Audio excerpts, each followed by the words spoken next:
Welcome to Pioneer Mindset, a place where we challenge our mindset and address the discomfort in both business and life by finding clarity resulting in bold conviction. I'm your host, Garrett Ruskamp, fifth generation farmer, husband, and father from rural Nebraska. Whether you're navigating frustration from past decisions or worry about the uncertainty you face today in your business, we're going to learn from our struggles and take on new challenges with a resilient mindset. Join me as I share my journey of struggles I faced in agriculture as a farmer and family man. I'm ready to dive into honest conversations to tackle the mindsets surrounding key issues that rural ag business owners face that will ultimately help you gain control, leading to a profitable and sustainable business. Let's adapt to Pioneer Mindset and get to it.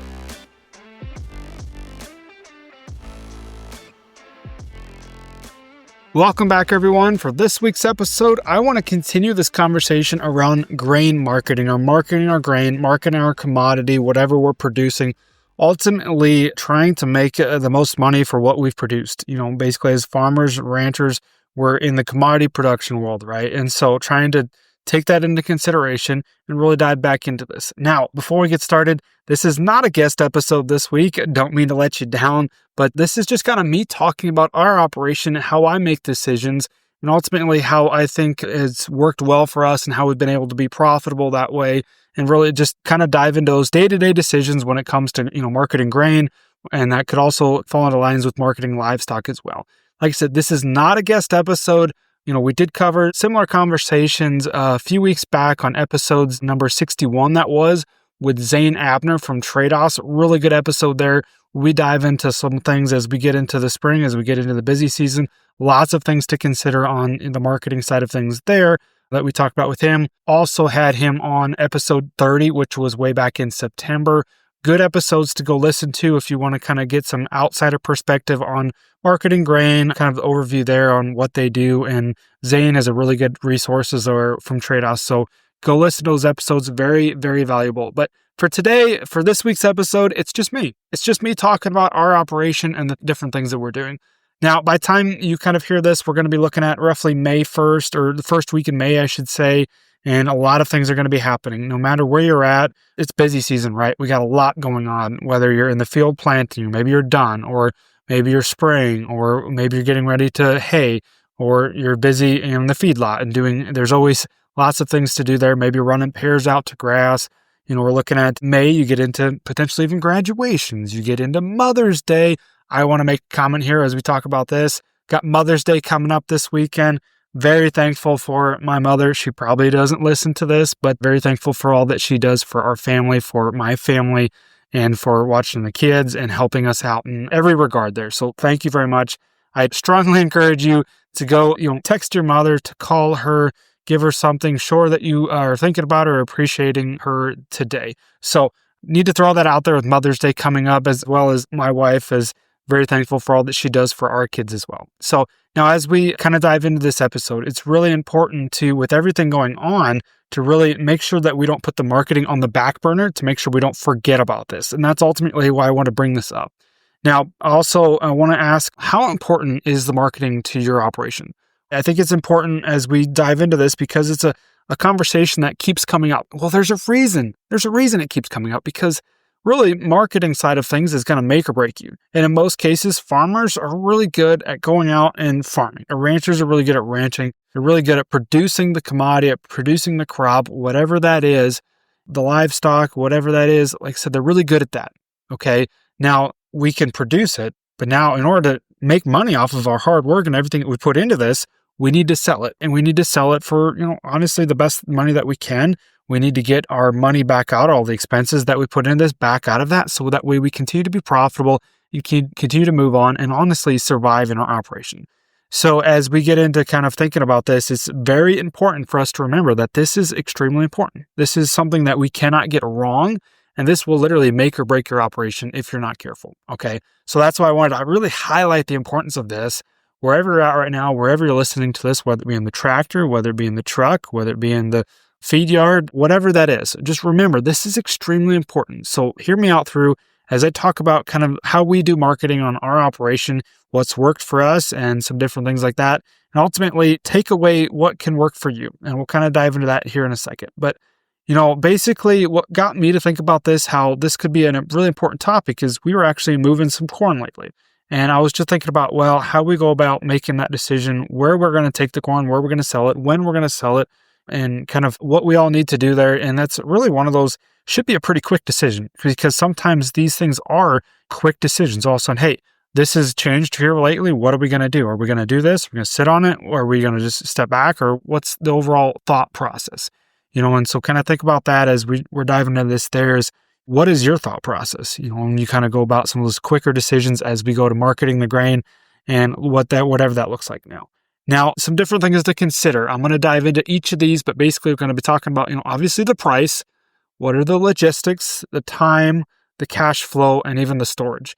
Now, in all of these examples, as I dive into this scenario here, I'm going to be just upfront, I'm going to be honest, and we're going to be talking about mostly row crop production, corn, soybeans. Those are the two big commodities in our area, and that's pretty easy to relate to. Okay, going to be talking about those, but I want to note when it comes to whether it be a livestock side of things or a feed yard, whatever the case is there, it could be the same. It could be the same things that we need to consider when it comes to moving our cattle. That's a commodity as well. But also, I'll say the inverse or the opposite is true when it comes to maybe even rather than selling this commodity or get the most that you can from selling, what about buying it? If it comes from a feed yard side of things, if we need to buy our corn, buy our alfalfa, buy our DDGs, whatever that is, if we're buying this, it's basically going to be 100% opposite to some extent of everything that I'm discussing. So really keep that in mind as well. This isn't just strictly for row crop farmers. You need to keep in mind that this is things to consider if you're a livestock guy too, and how we can go about these different strategies and different things to consider. Now let's dive into this. Well, price is obviously going to be a big one. That's what we're thinking about, right?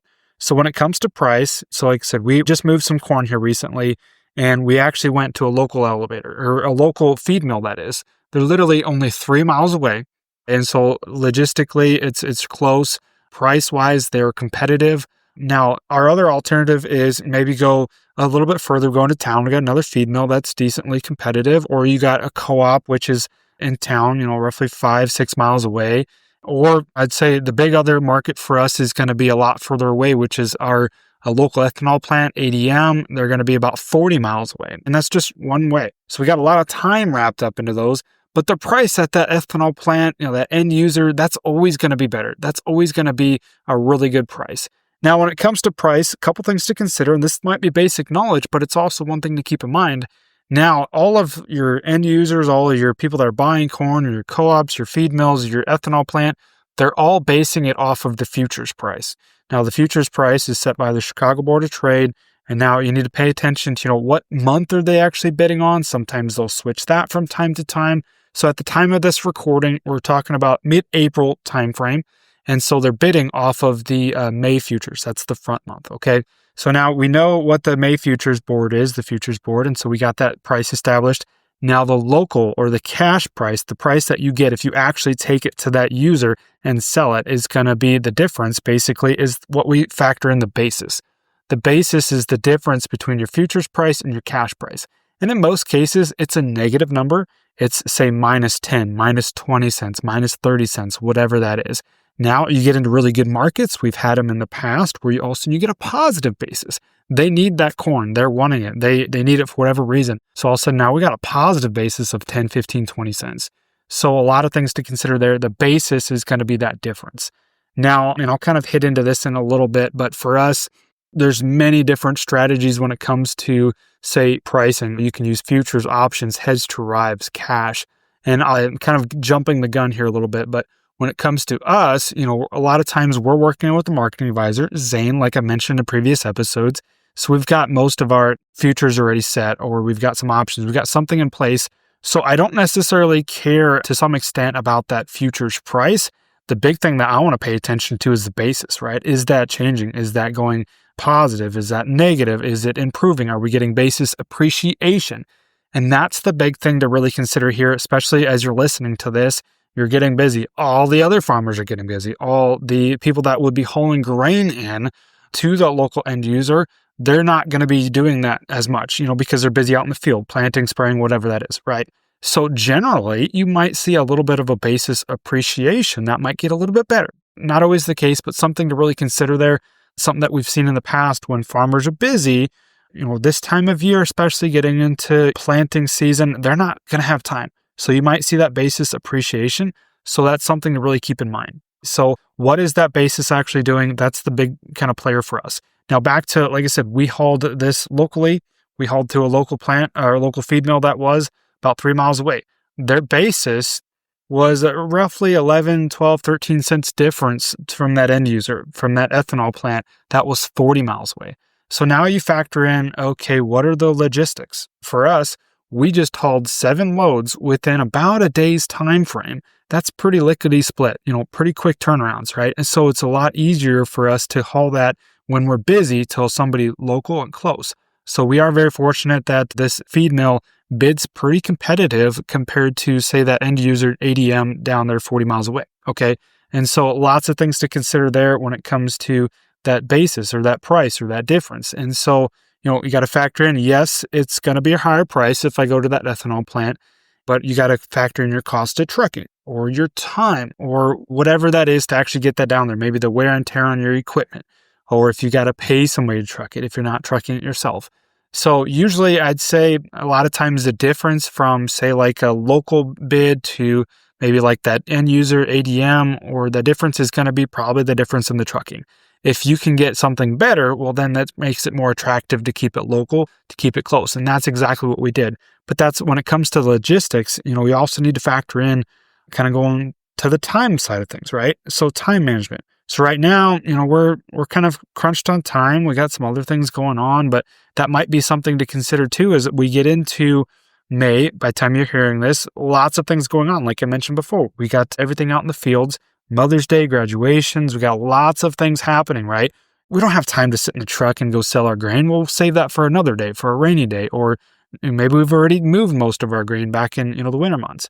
So a lot of things to consider there, but if you're maybe short on time, maybe keep it closer if you can get pretty attractive basis there. So that's something to really keep in mind. And that's really what we figured. Well, if we can get a pretty quick turnaround time, that's worth something too. Your time is worth something, especially, like I said, when you're busy doing other things. Now, in different times of the year when you don't have as much going, that might be a different factor. That might not carry as much weight. And so you said, well, I got time to sit in the truck. I can go ahead and do this and take advantage of that better price and different things like that.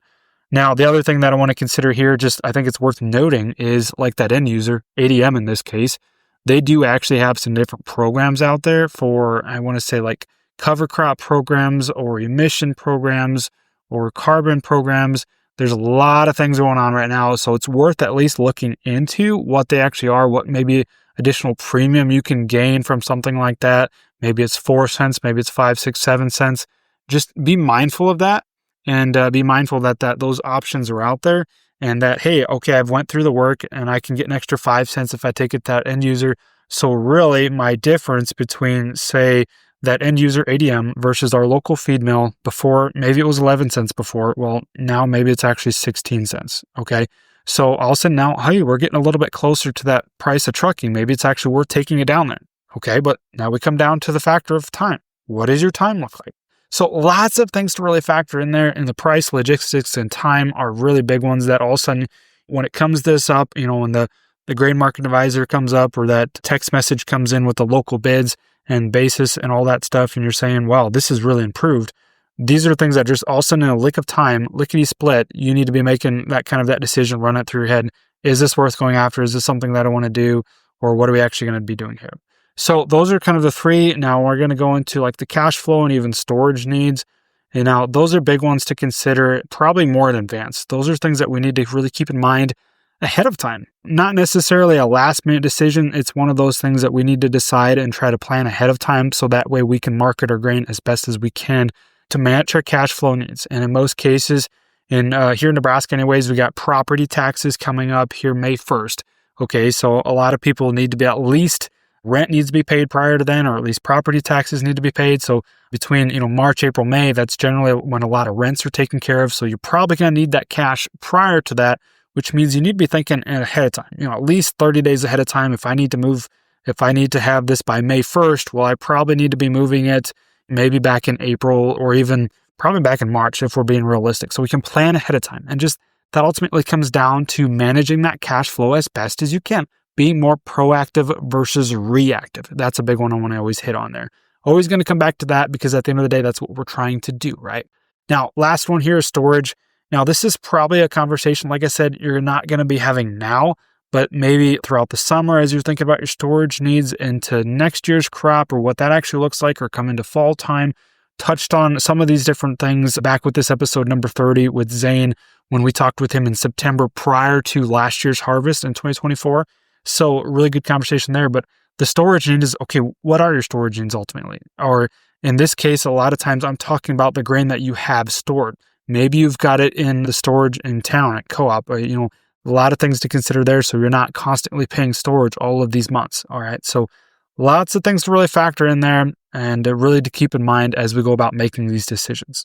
So now I want to kind of flip this and talk about some different strategies out there that we can utilize to really help us market our grain the best that we can. And we've utilized basically all of these within our own operation.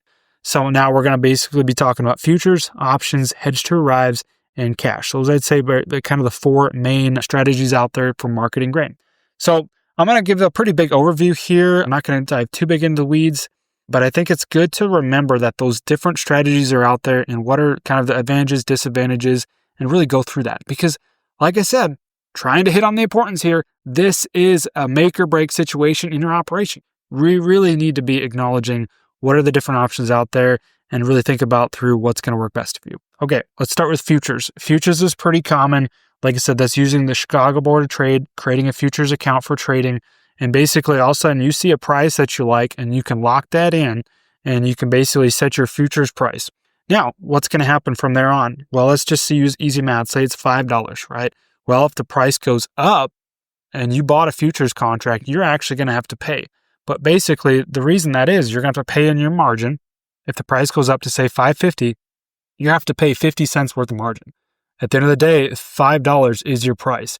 And the reason is, if we lock that in for May, $5, and it goes up to $5.50, and all of a sudden we're selling here in May, and we're going to get to basically that better price off of your cash, right? So if you're selling your grain, they're selling it off of that futures contract month, you're going to get that price.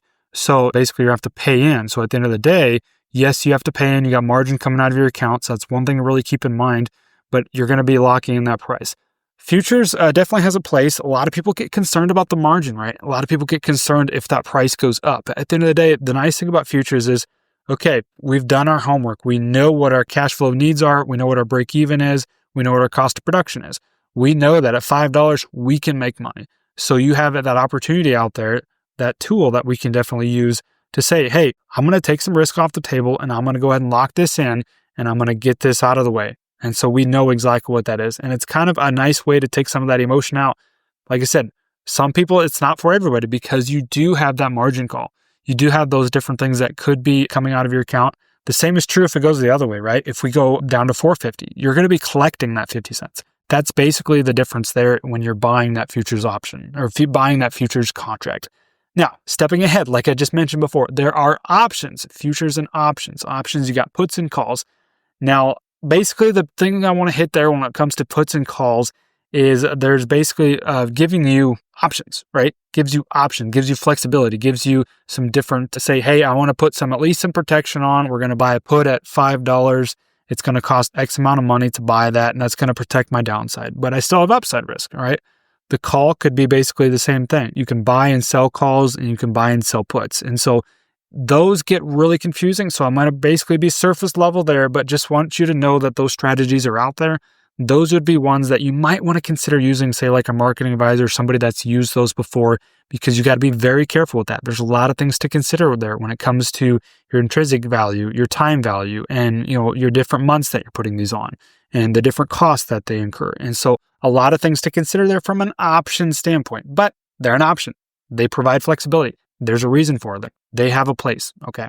So the third one's going to be hedge to arrives. All right. So hedge to arrives might be okay. We see looking at the fall for 2025 crop, we've got maybe at the local ethanol plant or even the feed mill, they've got a pretty good price. They got a pretty good basis right now. Maybe they're concerned it's going to be dry in your area. You just don't know. So all of a sudden you want to actually lock that in. You can do a hedge to arrive and you can basically lock that in. So that way, when it comes fall time, you've got that set. You've got the basis set and you've got the future set. All of a sudden you've got a hedge to arrive set right there. It's done, said and done. Don't have to worry about your margin calls. You don't have to worry about setting your basis later. It's already said and done. So another good strategy there. The thing there that you might want to consider is just the least flexibility when it comes to, yes, you don't have margin calls, but you don't have flexibility to change, where you're going to go or maybe your time frame. You can roll those sometimes, but it costs a little bit. So there's a lot of things to consider there when it comes to hedge to arrives if this is going to be the right fit for you. But also, I will say they're a really good stepping stone to getting into utilizing some sort of risk management tool. Okay, it's a way to get started. Yes, they're less flexible, but there's probably less of a learning curve there. Now, last one, pretty standard, right? Cash. Just sell cash. Okay, we see today we're up 10 cents. I'm just going to go sell the cash. Don't have to worry about it. Don't have to worry about all these other strategies that I'm going to get burned on or not going to know what to do, right? And so cash is pretty tried and true. It's pretty proven. But at the end of the day, you're taking what the market gives you. Okay, you're not taking advantage of any, I'd say, run-ups in the market that might happen throughout the year. Okay, so cash definitely has its place. And you're probably thinking, well, I've just marketed off of cash this entire time. That's what my dad did. That's what my granddad did. And we've survived 3-4 generations. How bad can it be, right? Well, I'm not saying it's wrong. I'm not saying that what you've done thus far hasn't worked. At the end of the day, it's one of the things, well, if it ain't broke, don't fix it. But you should be aware that there are other strategies out there that we can really consider. And so that's why I want to make sure that you are well informed when it comes to these different strategies out there. The one thing I'll say about cash is, when it comes to that, it's a lot harder sometimes to take away some of that emotion, take away some of the different opportunities out there as we get throughout the year. We're like, well, we've had this run up in market, trying to figure out, say you're in the plant right now and we're up 20 cents in one day. Well, let's take advantage of that for next year's crop. Well, how are you going to do that really? Or maybe take advantage of the cash market and the run up from right now. Well, then you got to park the planter, you got to go haul the corn and logistically make sure you can get that done. So a lot of things to kind of consider there. Now, it all depends, right? Going back to that golden answer that everybody uses when it comes to a lot of these things is it all depends. All depends on your situation, your context, and whatever that is.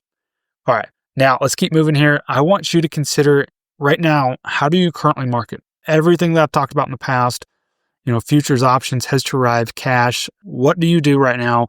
What works? What doesn't work? What do you like? What don't you like? Now, at the end of the day, that's what we're just trying to talk about is, are you currently profitable? Are you currently making money? Are you currently getting by with the way that you're marketing now? Or could it be better?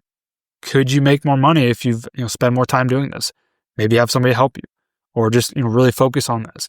Now, are you also worried about missed opportunities, or have you missed opportunities because you haven't taken advantage of some of these different strategies that are out there? And by the way, listen up. We all want to be 1 step, 2 step, 3 steps ahead of our neighbor. This is a competitive world that we live in, right? Dog eat dog. We all want to be 1 step ahead. So we need to do things that they're not willing to do, or we need to do things that are going to get us that 1 or 2 steps ahead. And I can guarantee you, the 1%ers out there, the farmers that are making it, that are doing a really good job, they are doing all of these strategies to some extent. They're taking advantage. They're being intentional about this, right? So I wanted to throw that in there as well. Keep in mind, we don't want to necessarily get hung up on missed opportunities, but what could have you done better? What could have you done better to actually make money in 2024 where most people lost? Really keep that in mind. Now, I also want to ask you, what are you ultimately concerned about at the end of the day? Are you concerned about if we go through with this and we set our futures price at a profitable level, but it goes up 50 cents, are you concerned about that upside, or are you concerned about the downside? A lot of people, that's a really hard one that are like, well, I don't want to lock this in and then missed out on that missed opportunity, right? Well, is it truly a missed opportunity if you market it at a profitable level? It's hard to go broke making a profit, right? And that's one thing that I really like to keep inside. In our operation specifically, I am more concerned about the downside risk. If I am more mindful about the downside risk, yes, there's some things I might miss out on the upside. Now, it's not always going to be perfect, but you can always take advantage when it comes to futures. If the market rallies, let's look at doing some for next year. Let's do it some for 2 years out even. So a lot of things that you can do to really capitalize on that, even if it's in the current moment, you say you missed it, quote unquote. And so a lot of things, like I said, to really factor into that decision. Now, in my operation, I like to look at the downside risk. Let's protect that downside risk, keep the bank happy, help me sleep at night to make sure that we're preserving this family and this legacy for the next generation. So there's a lot of things that play there. And if you're only concerned about the upside risk, only concerned about getting the highest price possible, I can guarantee you're going to do that at some point. And then you're going to get the lowest price possible as well. There's all been stories out there where you've heard of the person that comes into the coffee shop, all bragging, I sold $8 corn, right? And I'm just so awesome at what I do. And then next year, 1 or 2 years later, they're selling $3 corn.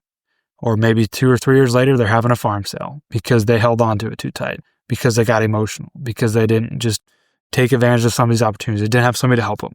And so ultimately, that is another reason why I bring this up, because this can happen if we're not careful. We can put the seed in the ground, we can water it, we can take care of it, we can combine it. But if we don't get the marketing side right, what use is all that work for? What was all that work for? So I think that's the big hitter here, is we really need to focus on this. We really need to dive into this. So at the end of the day, what can you do? You listening to this, wherever you're at right now, what can you do?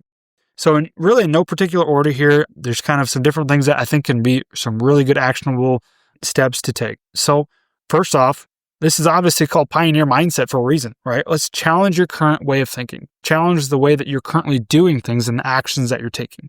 Like I said before, step back. What are you doing now? Has it worked? Is there something that you can do differently? Is there something that you can do better? And that's ultimately what leads to the next one. Try something new. See how it works and learn from that. Don't be afraid to go make a mistake and learn from it, because at the end of the day, if you're, say, starting with these future options hedged to arrives, yeah, you're probably going to make a mistake. You're going to go buy futures and maybe it wasn't right, but at the end of the day, you're going to learn from it and be like, wow, that didn't quite work out. Let's double down and go again, or let's try this again. Let's see what we can do differently to learn from this and to kind of keep moving here.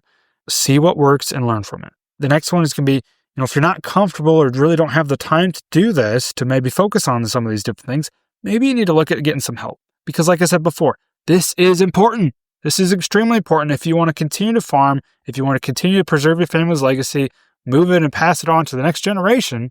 If you don't have the time, if you're not focusing on this, who is, right? Who is? Somebody needs to be focusing on this, because like I said before, I can guarantee you the 1 or 2 guys that are steps ahead of you, they're focusing on this, or somebody in their operation is focusing on this. There's a role and a responsibility there that needs to be filled. And I think what this comes down to is, in most cases, this is a really good core value that I heard a while back is, we outsource our weaknesses. If you're not good at this, if you're not comfortable with it, if you don't have the time, don't have the knowledge, the know-how, outsource it. There's a lot of people out there that are really good, and there's a lot of really good ones, and you can find somebody to work with that's ultimately going to help be that person that is an asset to your operation to help you in this very important area here. Now, like I mentioned before, be intentional. Be intentional about everything that you're trying to do here and why you're doing this. Ultimately, what's the end goal here? Try to make more money, try to be more profitable, try to stay in business as long as we can, protect that downside, make sure we have some upside risk, and take advantage of being profitable. Now, the last part here, I guess there's 2 parts, is to be a steward. Be a steward of the numbers. Know your numbers. And ultimately, to be a steward means to care for and be responsible for. So that comes down to knowing your numbers, knowing your cost of production, knowing your break even, knowing what your total production is going to be. And so the last one here, as we talk about all of this in marketing, remove the emotion and control what you can. And that's really why I like to, 2 things, have a marketing advisor, somebody that can help me with, somebody that second set of eyes, somebody that can really help keep me grounded, keep me accountable, but then remove that emotion. At the end of the day, we sit down, create the plan, they help you execute it, and they help you take that emotion out. But then 2, the second thing here is, that's part of why I like to use these strategies. If you know your cost of production, you've done that work, you know what your break even is, and you can market at a profitable level, you control what you can, okay? Talking about tariffs, talking about trade wars, there's a lot of things happening right now. A lot of volatility. Volatility at the end of the day brings opportunity. Control what you can, try to be profitable. It's hard to go broke making a profit. So as we round this out here, a little bit of a longer episode. If you're still with me, kudos to you, man. This is awesome. This is something that I really get passionate about. If you can hear it coming through your headphones, coming through the mic right now, I enjoy the marketing side of things because, like I said, this is a make or break. This is super important. This is something that I really enjoy diving into. So as we round this out, reach out to me, reach out to somebody else that, maybe you're familiar with, somebody that you could potentially work with. If you're trying to work with a marketing advisor, reach out to some different firms out there that are available. Or if you want to talk to me and try to find somebody that's local to you or somebody that could be good to work with, I'd be happy to have that conversation and continue to dive into this and continue to help you in your operation be profitable. And like I said, trying to be intentional here, trying to think differently and really just ultimately get you to a better spot in your operation. So that's all I got for today, and we'll catch you next time. Thanks for tagging along with me today as we sharpened our mindsets. If you've gained insight from today's episode, be sure to take a screenshot to share or send this episode to somebody who might also find value in it. For more, follow me on Instagram @GarrettRuskamp or on Facebook, and join me next time for more conviction through clarity.